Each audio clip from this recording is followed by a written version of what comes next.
Welcome to Push the Lane. I am Nick Allen, and I'm joined by a guy who punched me in the face when Voyboy was benched, James Reilman. It was him. It was all him, guys. Skype, he's been like Hotshot, get rid of Voyboy for months now. Puppet strings. Puppet, yeah. The master puppeteer. All right, so that is the main topic of the day. The first big topic, Voyboy is out. He's quit the team after he was already benched. Hotshot's going back up in the top lane. Loco Doco, he's going to be in that mid lane.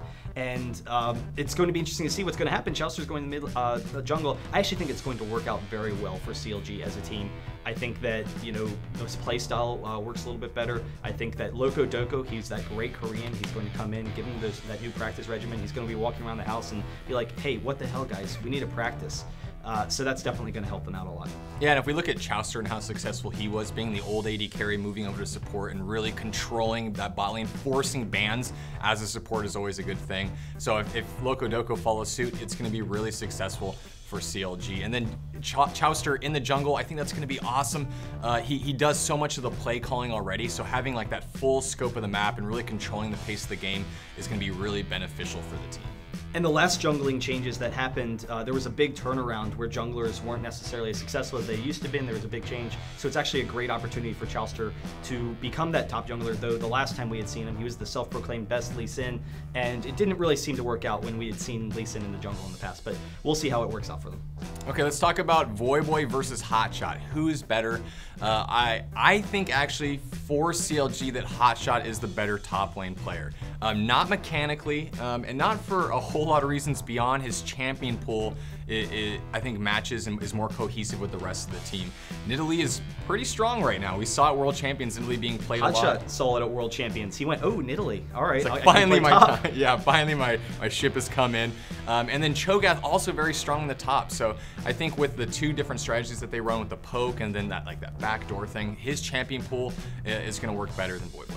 I kind of agree, but at the same time, Hotshot, his champion pool, you mentioned it, for the longest time, he had an issue where he wasn't learning these new champions. He wasn't developing with the lane. That was for years, I mean, at least a year. What's going on? What's going to be the change now? What's the catalyst for him to become the stud again? You look at Voyboy, I think he was one of the best in the world. It's in some situations. In the 1v2, he was great, though that's usually an easy lane, so that's not going to be that much of a trade-off. But the concern is going to be when they play these split-pushing strategies, can Hotshot win those 1v1s? I don't know if he can. You know, we'll have to see. That's going to be key for them, because he needs to be able to win those 1v1s in order to force a split push. Otherwise, the team doesn't even really care. But they haven't won a team fight in months now, and that's, you know, that needs to change. There's just something about once they get to that 5v5 stage, they really struggle. They tend to de-emphasize fights as a team, look for objectives, which works out very well for them, and I think Hotshot will work out well for them. But I don't know. We'll see what the change does. Yeah, I can't remember the last time I saw them do a 5v5. It's always 4v5 with someone backdooring, so it should be interesting. All right, so that brings us up to Twisted Treeline. I love the mode. It's a great mode. People have been talking about ranked and minion, how we need to see that, but I feel like it would fracture the player base a little bit too much right now. But Treeline, it definitely works out for you know, seeing what happens with the map. I love the objectives in the center of the map. It puts more emphasis on skirmishes early game and the jungle. I'd actually like to see those jungle changes affect Summoner's Rift, because it's more packed together. Lanes can come in, they can take some of those minions. One of the issues with Treeline is the game would go to 50 minutes, and it's a 3v3 game. Who wants to play a 50-minute 3v3 game? But I think that the changes will help increase the pace and be really nice.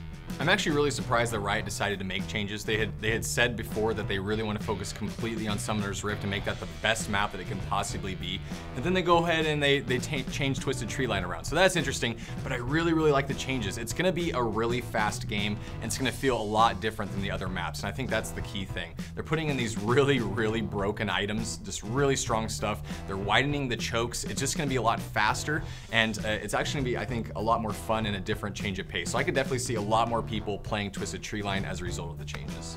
All right, Korean Qualifiers, our IPL 5 Korean Qualifiers. I'm really excited to see what's going to happen. Azubu Blaze, they're already 0-1 though, and I actually really like Najin's sword coming into this. We talked in the past about how Mac Noon is such a strong top lane, and I think he has more of that roaming style that we'd seen from like TPA and Stanley, and that's going to help them win. They've already lost once to Azubu Frost. They're not going to do it again. Najin's sword, that's my money team. I don't think they can beat Azubu Frost. They're just still too strong. We saw how strong they could be at World Championships.